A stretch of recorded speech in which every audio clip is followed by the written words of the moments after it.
El siguiente artículo fue escrito por Ángel Guerra Cabrera, periodista cubano residente en México y columnista del diario La Jornada. Los registros de la Agencia Antidrogas de Estados Unidos, DEA por sus siglas en inglés, desmienten rotundamente, como veremos, las banales acusaciones de narcotráfico lanzadas por Donald Trump contra su homólogo venezolano Nicolás Maduro y miembros de su gobierno. Queda claro que la nueva y belicosa embestida del magnate inmobiliario contra Venezuela tampoco tiene nada que ver con la defensa de la democracia. Al contrario, y es consecuencia del absoluto fracaso de todos los planes golpistas y desestabilizadores de su administración contra el gobierno constitucional y legítimo del presidente Maduro. No en menor medida, también de un desesperado intento electoralista por hacer que los estadounidenses miren hacia otro lado y no al cuadro dantesco de su cada vez más desastrosa y mortífera gestión de la pandemia del coronavirus, con un saldo altamente negativo mundialmente, que supera de forma notoria en velocidad la del ritmo de contagios y de funciones de los otros países más afectados por la enfermedad.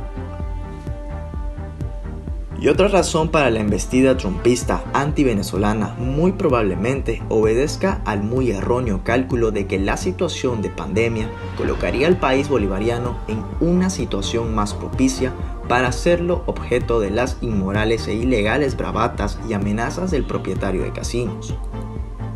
Resulta que Venezuela está mostrando una impresionantemente bien conducida estrategia de contención al virus, apoyada por su población y además por reconocidos expertos de Cuba, China y Rusia. Hagamos un muy apretado resumen de los hitos de la embestida antivenezolana. En una serie de escenas que más que actos de Estado asemejan una farsa grotesca. Primero, el Procurador General de Estados Unidos, William Barr, acusó de narcoterrorismo al presidente Maduro y a varios miembros de la cúpula gubernamental venezolana, y al estilo del lejano oeste, ofreció recompensas por informaciones que condujeran a su detención. Si te interesan las últimas noticias de Estados Unidos, no olvides suscribirte y activar la campanita. Curiosamente, la acusación incluye a dos generales hace tiempo desertores del Instituto Armado de Venezuela y domiciliados en el extranjero. Jurídicamente hablando, la acusación de William Barr es totalmente inválida,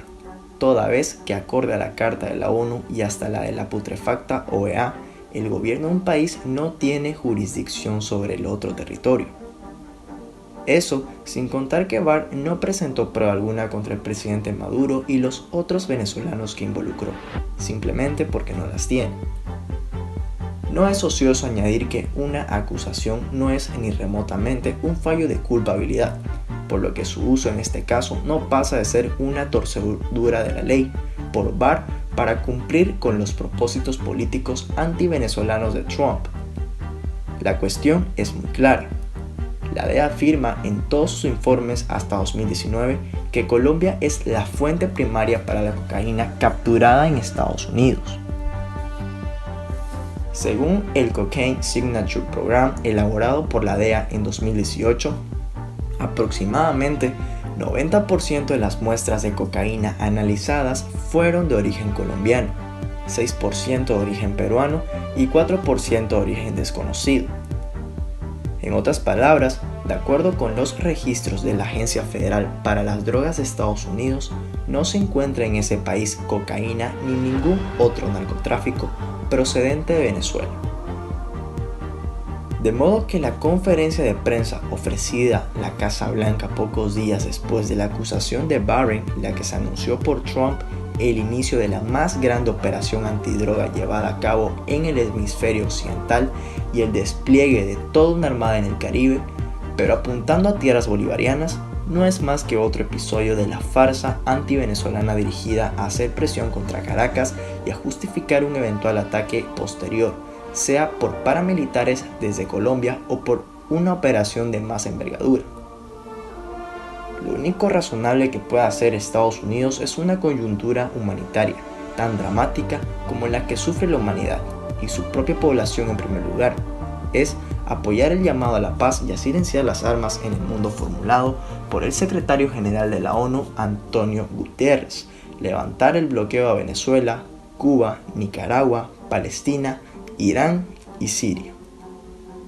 De una vez respetar el derecho de Venezuela a la autodeterminación y que el secretario de Estado Mike Pompeo deje de presentar marcos para la transición a la democracia en Venezuela, que el pueblo de ese país aventará al cesto de la basura como siempre que su soberanía e independencia sean visto amenazadas.